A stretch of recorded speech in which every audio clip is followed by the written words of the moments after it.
Hola, habla el maestro Fide Hop Sepúlveda de la Academia de Ajedrez Hopchess. En el presente video vamos a ver un ejercicio de Petrosian con Niederhead que se encuentra en el volumen 1 de la saga Muerte al Rey. Ahí hay un artículo específico sobre el tema de la estrategia que estudiamos nada menos que a Tigran Petrosian, quizás uno de los más grandes exponentes en la historia del ajedrez mundial con respecto al tema de la estrategia. Vamos a entonces a comenzar, como todo proceso, vamos a hacerlo en el orden que siempre acostumbramos. Vamos a partir con un análisis material. Fijémonos acá, las blancas tienen 3, 6, 7, 8, negras 4, 6, 8, dos alfiles, dos caballos, dos torres. Bien, rápidamente nos damos cuenta que hay una igualdad material. Después del análisis material, que es simplemente aritmética, es sumar, nos pasamos inmediatamente a un análisis ya posicional. Aquí podemos ver varias cosas bastante interesantes. Un ejemplo. Primero, las blancas tienen una cadena de peones que están con D4, D5. Estas cadenas de peones son determinantes porque me indican de cierta manera qué es lo que tienen que jugar las blancas y cuál es el contrajuego que tienen que hacer las negras. Entonces, a la hora de entender una posición, es crucial hacer un análisis posicional con respecto a la cadena de peones. La cadena de peones me va a determinar de cierta manera hacia dónde mis piezas tienen que atacar. Un ejemplo, esta cadena de peones de 4E5, con lo cual este caballo de E5 desalojó a la mejor pieza que puede defender al rey negro, que es el caballo en F6, inmediatamente me está indicando que las piezas blancas van hacia el flanco de rey. Observen que el alfil está en flanco de rey, el caballo de F3, el alfil de D3 apunta al flanco de rey, el blanco podría intentar un dama de 2 con un roque largo, o una idea como H4 y H5, también apuntando al flanco de rey. Entonces, no se trata que el jugador de ajedrez invente un plan porque simplemente se le ocurrió atacar para el lado que él quiera. Hay que entender en ese aspecto que el jugador de ajedrez se tiene que ir adecuando según la cadena de peones que tenga. La cadena de peones es un indicador que de cierta manera me termina diciendo las piezas tienen que ir hacia un lado. Ahora, si bien la cadena de peones de 4 es 5 puede ser atacada por las negras por el C5, esto es tan importante. ¿Por qué? Porque al existir esta cadena de peones, las negras tienen que hacer un movimiento liberador. Ese movimiento liberador generalmente va a estar a base de C5 o de F6. Uno podría pensar lo siguiente, decir, ya mira, en esta posición yo voy a jugar una partida sin hacer estos planes de C5 ni F6. Ok, uno podría intentar así, a intentar jugar de esa forma. Ahora, ¿cuál es el problema? Que si de una estructura de peones yo no juego el contrajuego natural que debería uno hacer, es que mi posesión se va a ir de a poquito, mermando, afectando y voy a quedar generalmente en una posición muy pasiva. Eso le va a dar a la oportunidad de mi rival que vaya mejorando sus piezas y obviamente en un momento determinado puede emprender un ataque. En ese aspecto hay que entender que los planes liberadores, estas movidas de ruptura, no son opcionales. No es que yo hoy día lo quiero hacer, mañana no. Es simplemente hay que buscar los mecanismos para hacerlo. ¿En qué momento? ¿En qué orden? No se sabe. Va a depender exclusivamente de la posición. Pero sí lo importante es identificar que el plan se tiene que hacer. O sea, las negras en algún momento tienen que hacer F6 o C5 para poder liberarse y a su vez buscar la igualdad. Acuérdense que la igualdad es uno de los puntos súper importantes a la hora de estudiar ajedrez, porque la igualdad determina que va a existir un estadio intermedio entre una posición inferior y una posición superior, ¿no? Entonces, la meta acá de las negras es liberarse con C5 y F6 y buscar una posición de igualdad. Posterior a esa posición de igualdad, el negro puede tranquilamente aspirar a algo más, pero necesita pasar por esa etapa. No me la puedo saltar. Ok, volvamos entonces a la partida de Petrosian con Niverhead. Esto se jugó en Belgrado en 1954. Vamos a ver ahora los planes de las blancas. No observamos en primera instancia que este peón de C6 y D5 están neutralizando, fíjense que el caballo de C3 no tiene ninguna casilla fuerte. No es casualidad que el caballo se va a direccionar hacia el flanco de rey. Ahora, este movimiento apunta a algo bastante simple. Sigue el orden de la cadena de peones. Y a su vez, las blancas quieren tratar de mantener la cadena de peones. Y la mejor forma de mantener la cadena de peones es haciendo que el peón mantenga en B2, C3, D4 y E5. Uno de los planes más fundamentales a la hora de luchar con una cadena de peones es la idea de minar la cadena de peones, o sea, destruir totalmente la cadena de peones. Y en ese debate, en esa guerra, en esa batalla específica, es donde prácticamente se están enfrentando. Un bando por mantener su cadena de peones y el bando opuesto por destruir la cadena de peones. Entonces, en ese aspecto, Petrosian hace un movimiento bastante interesante que es caballo E2.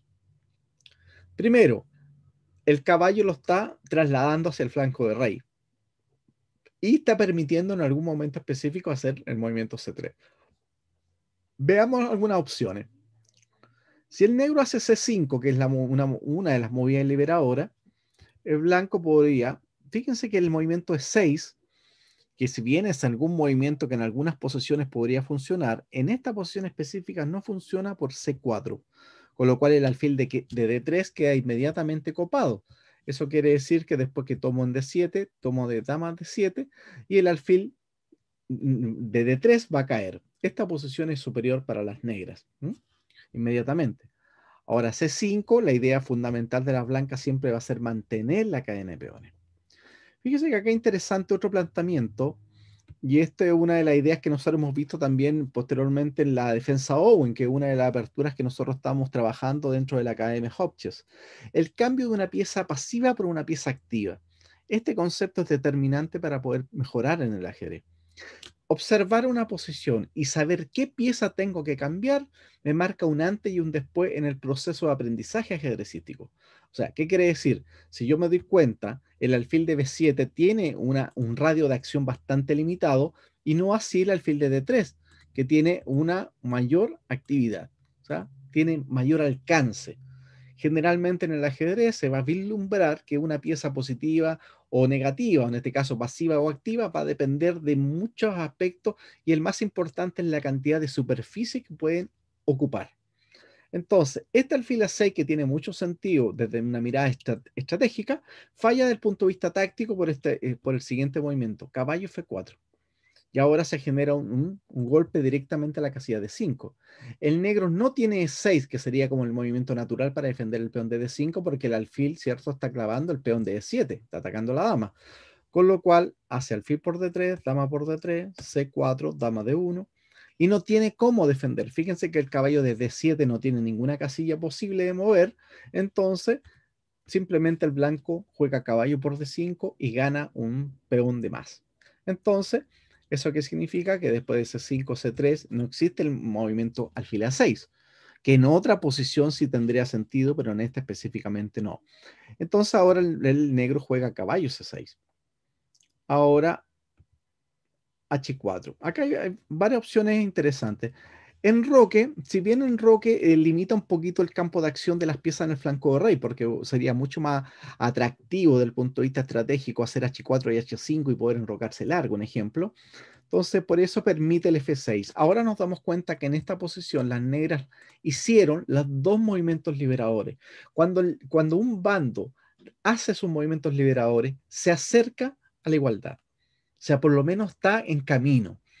No podríamos decir exclusivamente que la posición está igualada completa, no, va a depender específicamente de cada posición, pero lo que sí podemos considerar como plan general, que es un gran indicador. Hacer los movimientos liberadores, de cierta manera, me está indicando que el camino es el correcto.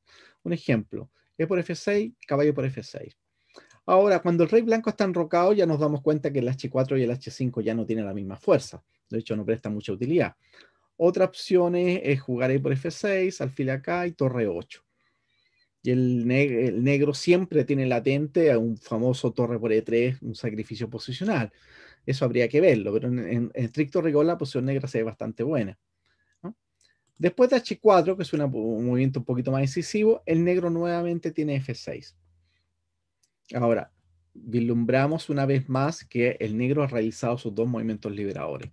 Y después de E por F6, caballo por F6, las negras tienen una posición bastante aceptable, donde el H5 ya no es tan fácil de jugarlo porque hay un caballo. El negro amenaza en su momento dama de 7, ¿cierto? Torre A de 8 y luchar por un E5. Esa sería como la idea de las negras en algún momento. ¿Mm? Aquí todas las piezas están apuntando en el fondo al centro. Ahora, en la partida después de caballo E2, el jugador que enfrentaba a Petrosian jugó F6, que es un movimiento que va de acuerdo a la lógica de lo que nosotros estamos hablando, que tiene que ver con la cadena de peones. En este momento interesante que alfil F4 falla por F por E5, D por E5 y C5. ¿Qué es lo que pasó acá? La cadena de peones de las blancas desapareció de cierta forma y hay de forma latente un golpe táctico sobre la columna F. ¿Eso qué quiere decir? Que acá el negro en cualquier momento podría intercalar un torre por F4, caballo por F4 y especular con caballo por E5 en algún momento. Podría jugar primero caballo C6, prepararlo quizás, pero está latente. Pasa lo mismo que si el alfil se coloca en G3. En algún momento el negro podría jugar torre por F3 y capturar en E5 y a eso agregarle la potencialidad del alfil de B7. Son temas más o menos estratégicos que están ahí dentro del sistema propio de la idea de Petrosian. O sea, si hay algo que destacar entre muchas de las cosas con respecto a la obra de Petrosian como ajedrecista, tiene que ver este concepto de sacrificios posicionales, que en Petrosian lo llegó a realizar de una forma realmente magistral. Así que un jugador que tenga experiencia, un jugador que aspira a mejorar, siempre tiene que estar constantemente haciéndose esa pregunta. En alguna posición determinada, ¿puedo hacer un sacrificio de calidad posicional que me entregue, tanto desde el punto de vista material, un peón, dos peones, o desde el punto de vista posicional me entregue algún tipo de ventaja? Interesante. En la partida, Petrosian jugó por F6. Si caballo por F6, el blanco se podría enrocar. Estamos viendo algunas opciones posibles. Alfil E3, C5 y C3. De ahí nos damos cuenta que hay una posición muy cercana a la igualdad. Este peón retrasado de la columna E, no hay que olvidar que la concepción que tenemos nosotros de debilidad es aquella que puede ser realmente explotada. Si el peón de 7 yo no le puedo pegar de forma directa, realmente es una debilidad que no existe. Las debilidades son 100% prácticas. No es un tema estético, es práctico. Entonces, si una debilidad no puede ser atacada en estricto rigor, esa debilidad no existe. C5, BC5, BC5, C4, ahora D4. Si D4, caballo F4, y aquí nos damos cuenta si hay una debilidad. Caballo F4 apunta a E6, también la idea de torre 1 apuntando a la columna E, ahí nos percatamos que el peón de E7 sí va a ser atacado, y en su efecto en algún momento la dama también podría entrar por E2 y todo lo demás. Cuando acentuamos una debilidad, cuando observamos una debilidad y tenemos la capacidad de golpear dicha debilidad, es ahí donde estamos presentes ya de una debilidad real, no simplemente una debilidad del punto de vista, podríamos decir, casi simbólico. O sea, un ejemplo, si digo, el peón de A7 es una debilidad, ok, pero el peón de A7 en ningún momento por ahora le estamos pegando, entonces en este momento quizás no tiene gran relevancia, ¿no? Pero cuando sí logramos generar una debilidad y hacer que nuestras piezas se dispongan de cierta manera para poder pegarle, ahí nos damos cuenta que esa debilidad se transforma en algo tangible. Y esta posición, las blancas están un poquito mejor, ¿no? Esta cadena de peones centrales de las negras se va a ver un poquito debilitada después de una idea como torre 1, dama C2, torre A de 1. Estos peones van a estar ahí un poquito sufriendo. En la partida en cuestión se jugó E por F6, alfil por E por F6, alfil A3 y caballo A6. Antes de este movimiento es fácil darse cuenta que la torre no ha jugado, que el caballo no ha jugado, que el alfil en B7 también es una pieza pasiva. O sea, podríamos hablar de cierta manera decir que las negras tienen el flanco de dama casi sin desarrollar. Ahora, una de las concepciones estratégicas súper importante, y eso tiene que ver mucho con respecto al tema estratégico en general, y específicamente con la idea diseñada, implementada y formulada de cierta manera por Steinitz, Wilhelm Steinitz, que es cierto el primer campeón del mundo oficial, tiene que ver con respecto a la pareja de alfiles contra alfil y caballo. Esta concepción de Steinitz es súper práctica, y es súper importante recordar. Hay dos partidas famosas, ¿cierto? De 1873 y otra de 1883, como 10 años de diferencia tiene aproximadamente, donde va mostrando Steinitz cuáles son los pasos. Steiner lo explica muy clarito, dice hay tres pasos puntuales para trabajar con respecto a cuando alguien tiene pareja de alfil contra alfil y caballo. El primer paso es coloca nuestro peón en el mismo color del alfil de nuestro rival. Segundo paso, según Steining, es limita el campo de acción del caballo. Y tercer y último paso, cambia la pareja de alfiles para entrar en un final superior. Con eso Steining nos da una clase magistral. Muchos aficionados se quedan con una pareja de alfiles y piensan por el solo hecho de tener una pareja de alfiles, ya eso gana de casi de forma mágica. Lamentablemente no es así. La pareja de alfiles tiene que jugarse de una forma estructurada, medianamente científica, en el sentido que las piezas puedan tener un valor de acuerdo a la oposición determinada. ¿Eso qué quiere decir? Que la pareja de alfiles me sirve en un momento determinado para poder disminuir la actividad de las piezas de mi rival y llegar en una última instancia, como dice Steinitz, a ser cambiados para posteriormente pasar a un final superior. Entonces, ¿por qué esta explicación? Si uno ve a simple vista y dice, pero si aquí ambos bandos tienen sus alfiles, ¿ah? No hay nadie que tenga pareja alfile contra alfile y caballo. Tiene que ver un poquito también con la práctica de lo que estamos viendo, la posición puntual. Resulta que en este momento, cuando el negro hace caballo A6, el movimiento como lógico que a uno se le ocurriría para evitar el caballo B4, porque caballo B4 es una amenaza latente, porque me estarían cambiando inmediatamente mi caballo por alfil. Pero aquí hay un tema también importante y Petrosian hace una concesión con respecto a, yo puedo cambiar una pieza siempre y cuando el cambio sea favorable, sea positivo. Entonces, si yo hago A3 para evitar caballo B4, está bien. El caballo tendría que buscar algún tipo de contrajuego a través de C5 o en su defecto un caballo C7. Pero ¿qué pasa? Lo siguiente.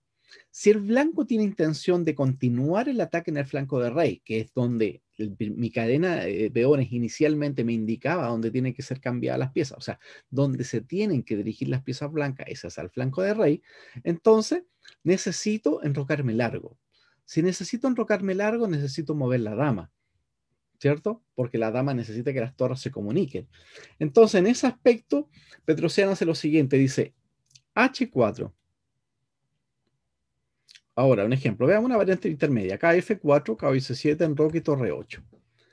Cuando el rey blanco se enroca inmediatamente por el flanco del rey, inmediatamente la presión sobre las negras se disminuye. ¿Por qué?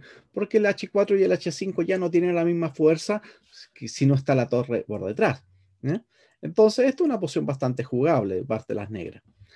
¿Qué es lo que hace en el fondo Petrosian con su H4? Está permitiendo el caballo B4 y en su defecto está permitiendo que le cambien el caballo por el alfil. Lo que dice Petrosian es lo siguiente. Yo voy a hacer una concesión de entregarme alfil, pero a cambio de ello voy a apurar el ataque de las blancas en el flanco de rey de las negras. Y a su vez, cuando se produzca el cambio de caballo por D3, ¿qué voy a hacer? Voy a poder tomar de dama y rápidamente poderme enrocar largo para continuar con la presión en el flanco de rey. Esto nos explica de cierta manera que la escuela soviética siempre tiene esta mirada muy científica con respecto al ajedrez, sobre todo partiendo desde el patriarca Mikhail Botvinnik. ¿Esto qué quiere decir? Que cada vez que ustedes cambian un alfil por un caballo o cualquier cambio que se haga, tiene que haber una respuesta lógica, racional con respecto a dicho cambio. Si yo cambio una pieza y no he ganado nada, no tiene ningún sentido. Tiene que haber un sentido práctico. Ahora, en este caso queda de manifiesto que el Petrosian permite que le cambien el caballo de A6, que es una pieza bastante pasiva por lo demás, por el poderoso alfil de D3, pero a cambio de ello está ganando rápidamente una actividad en el flanco de rey a través de la apertura de la columna H y también una captura posteriormente con la dama para poder enrocar largo. Veamos entonces. Si torre 8 y ahora podría jugar C3 y ya no existe el caballo B4 y el blanco podría seguir intentando dama de 2, enroque largo y H5. Después de H4 entonces el negro captura el alfil y juega caballo B4. Es acá donde Petrosian ahora llega con el H5. Y ahora nos damos cuenta que hay una amenaza latente, o sea, amenazamos peón por peón y comer en G6. Si el negro en su efecto jugara G5, que el negro jugara G5, un ejemplo, inmediatamente nos damos cuenta que esta casilla F5 puede quedar libre para las blancas por un sistema como caballo G3 y quedaría una casilla débil, que sería un grave problemita para las negras. ¿Qué pasó después de H5? El negro inmediatamente hizo caballo por D3 y aquí está la concesión que hizo Petrosian. Inmediatamente captura de dama, obviamente, permite que el rey y la torre se visualicen y ahora el blanco amenaza enrocarse largo. Un ejemplo, si G5, H6, acá y al caballo G3. Y aquí nos damos cuenta que esta casilla F5 va a ser ocupada por el caballo más apoyada por la dama. Esa debilidad y ese peón retrasado que generan F6 más la inactividad del alfil de H8 claramente nos identifican que las blancas tienen una posición muy superior, ¿no?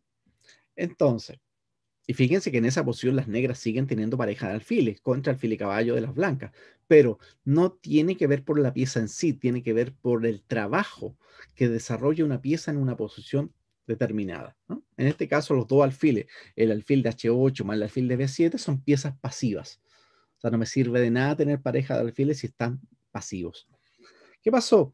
Después de dama de 3, como hay una amenaza latente sobre G6, y el negro no quería hacer obviamente G5, entonces hizo dama de 8.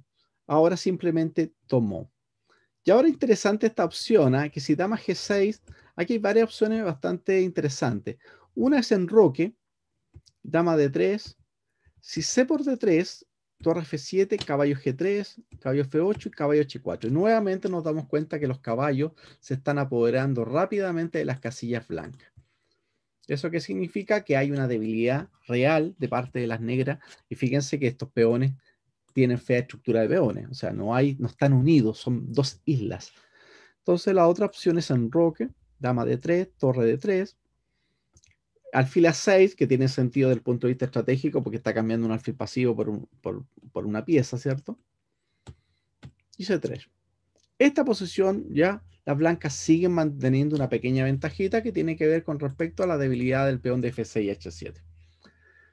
La otra opción a dama G6 es simplemente hacer dama B3, porque ahora no puede jugar dama por G2 por torre G1. Es un detalle táctico. Ahora, ¿qué pasa si dama por F3? Torre por G7. ¿Qué es lo que pasa si me come el alfil? Táctica 1, alfil H6, seguido de dama por F3, ganando la partida. Eso equivale que después de dama por F3, torre por G7, rey H8, y ahora dama de 3 buena. Amenazo dama por H7, amenazo torre por D7 y todo lo demás. Entonces, después de dama B3, el negro haría torre E8, y ahora el blanco tranquilamente se enrocaría a largo. Y ahora la posesión sí sigue el ataque, o sea, amenazo caballo F4, torre H4, doblarme torre G4, meter el caballo en F5 o en su momento en H5 en F5. Es una clara ventaja. En la partida después de HG6, H por G6, caballo F4. Esta es la posición que termina en el artículo. Acuérdense que este artículo de estrategia está en el libro, volumen 1 de la saga Muerte al Rey, con el cual yo trato de explicar algunos conceptos estratégicos importantes a la hora de mejorar ajedrecísticamente. Las partidas finalizan acá. ¿Por qué? Porque no les quiero mostrar el resultado final en el artículo específicamente. Por lo mismo, porque la estrategia es los distintos caminos, ¿cierto? ¿Cierto? Que uno va construyendo a través de diversos métodos como la táctica, ¿cierto? La estrategia, este camino final que va a orientar un objetivo, son los pasos. Entonces, cuando hablamos de estrategia, tenemos que darnos cuenta que no solamente tener claro el objetivo, la estrategia es muy determinante que también sea cómo la construcción de los distintos caminos para poder llegar a ese objetivo final. Y en eso convergen ya conceptos como estrategia y táctica. Entonces, ¿qué quiere decir ahora? Vamos a ver, en este caso puntual, vamos a ver el remate, cómo finalizó la partida. Pero le hacemos mención que en el artículo la partida termina aquí después de caballo F4. Las blancas tienen una clara ventaja por algo bastante obvio. El caballo está atacando G6, la dama pega G6. La única forma de defender este peón es hacer prácticamente G5 o F5. Ambos movimientos son bastante penosos, porque si después de F5 el blanco jugaría en roque largo, torre 1, ya estaría amenazando un G4, destruyendo toda la cadena de peones de las negras. Y G5, ni que hablar, porque inmediatamente las damas más la columna H entraría en H7 y ya sería ya una ventaja bastante... si no es decisiva, está muy cerca por lo demás. Entonces, veamos cómo finaliza la partida. Aquí el negro, en una posición un poquito desesperada, termina jugando caballo E5, con la idea que si captura, ¿cierto? Hay un doble ataque, tanto el caballo de F4 como un posible E4. Entonces la partida tomó, Petrosian tomó, y ahora dama G6. No puede jugar dama por G6 por caballo por G6, y obviamente el blanco se queda con la pieza de ventaja. Lo único que tiene que hacer es comer la pieza para poder, ¿cierto?, recuperar el material. Ahora el blanco le da jaque acá y le juega torre H6 buena. Ahora, ¿qué es lo que estoy amenazando? Estoy amenazando directamente caballo G5. Y a la siguiente, dama por G7, ya con una ventaja más que decisiva. ¿Mm? Caballo G5 amenaza también torre E6, ¿cierto? Fíjense. ¿Mm? O sea, se gana por todos lados. En la partida fue dama E7, el blanco hizo dama G6, rey G8 y caballo G5. Ahora, en esta posición resultante, haga lo que haga prácticamente el negro, le están jugando el clásico maniobra táctica torre H8. No puede tomar de alfil porque obviamente el alfil está clavado, tendría que tomar de rey. Y después de eso me juegan dama H7 y sería jaque mate al rey de H8. Con esto finalizamos este ejercicio de Petrosian con Nieverhead, jugado en Belgrado en 1954. ¿Ah? Nos podemos dar cuenta que si bien en la época del 50 todavía faltaban varios años para que Petrosian se proclamara campeón del mundo, sí ya Petrosian tenía un nivel increíble, o sea, era un nivel estratégico ejemplar. ¿Ya? Es importante destacar ese punto. ¿Sí? Ahora, nosotros, cada etapa que estamos visualizando en la estrategia es un aprendizaje para nuestras futuras partidas. Eso es lo importante. Así que la recomendación es siempre a trabajar estrategia, ir viendo cómo distintos caminos, distintos métodos, distintas ideas se pueden ir plasmando en el futuro, en las propias partidas de nosotros, porque esa es la idea. No se trata que yo voy a jugar igual que Petrosian, porque obviamente yo no soy Petrosian, pero sí puedo rescatar alguna idea o conceptos de Petrosian y tratarlo posteriormente de jugar en mis propias partidas. ¿No? Así que con ello finalizo el video. Acuérdense que el maestro Fidel Sepúlveda, quien hace este video, tiene una academia de ajedrez, Academia Hopches, donde impartimos clases de ajedrez a todos los niveles, a todos los niveles. Cualquier consulta pueden comunicarse abajo, van a estar todos nuestros datos de la academia. ¿Ya? Así que los dejo, que estén todos muy bien y esperamos que este ejercicio de estrategia de Tigran Petrosian les haya servido para mejorar su nivel ajedrecístico. Saludos.